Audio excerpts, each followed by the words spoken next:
इस 8वें अध्याय की नींव प्रभु ने 7वें अध्याय के अंतिम 2 श्लोकों में रख दी थी। ऐसा ही अंत होना चाहिए कि सामने वाले की उत्सुकता बढ़ जाए। कॉरपोरेट क्षेत्र में, बिजनेस क्षेत्र में मीटिंग का एंड ऐसा ही होना चाहिए कि सामने वाला जल्दी से जल्दी दूसरी मीटिंग के लिए उत्सुक हो। प्रभु ने ऐसे ही किया। तब अर्जुन के मन में नई जिज्ञासा प्रकट हुई। तब 7 प्रश्न प्रकट हुए। ब्रह्म क्या है? अध्यात्म क्या है? कर्म क्या है? अधिभूत किसे कहते हैं? अधिदेव किसको कहा गया है? फिर अगले दूसरे श्लोक में पूछ रहा है कि अधियज्ञ क्या है? और जो अंतःकरण को वशीभूत करते हैं, डिसिप्लिन करते हैं, उनको आप उनके अंत काल के समय कैसे आप उनको जाने जाते हैं? यानी वो आपको कैसे जान पाते हैं? तत्व ज्ञान की दृष्टि से इन प्रश्नों का बहुत महत्व है।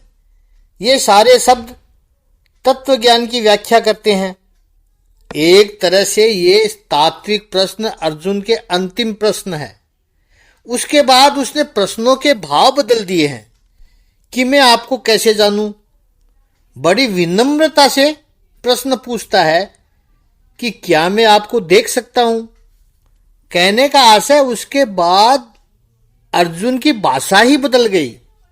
याद रखना है कि जितने प्रश्न अधिक उतनी अशांति भी अधिक होगी।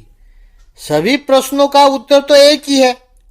आधुनिक युग में देखें या भक्ति की दृष्टि से देखें तो जीवन के सभी प्रश्नों का उत्तर एक ही है कि प्रेम का अभाव। मनुष्य के अंतःकरण में जितना प्रेम कम होता गया उतने ही प्रश्न बढ़ते गए। जैसे प्रदूषण आधुनिक युग की बहुत बड़ी समस्या है, तो उसका कारण है प्रकृति के प्रति प्रेम का अभाव।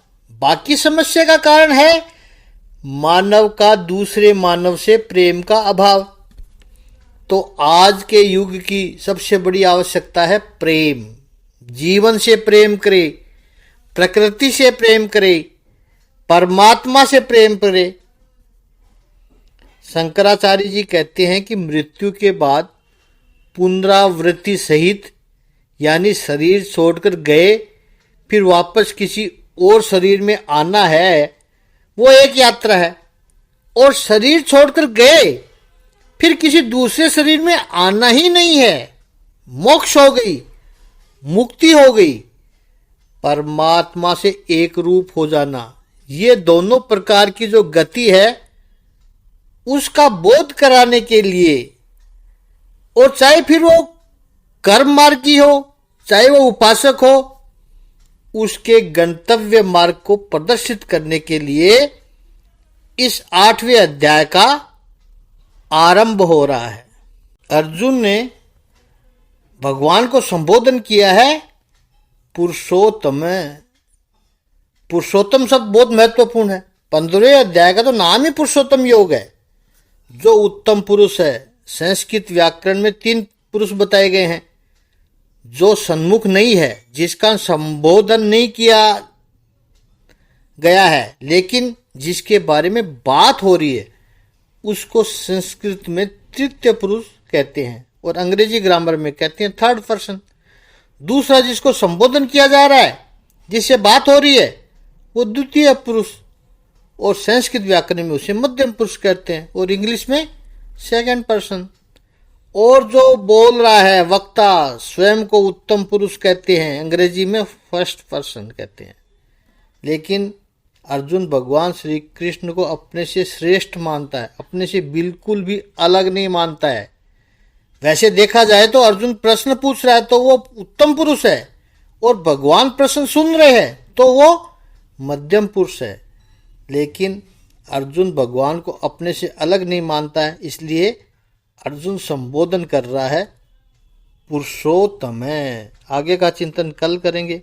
इसी ज्ञान को विस्तृत रूप में देखना है तो हमारा मेन वीडियो नंबर 308 अवश्य देखें।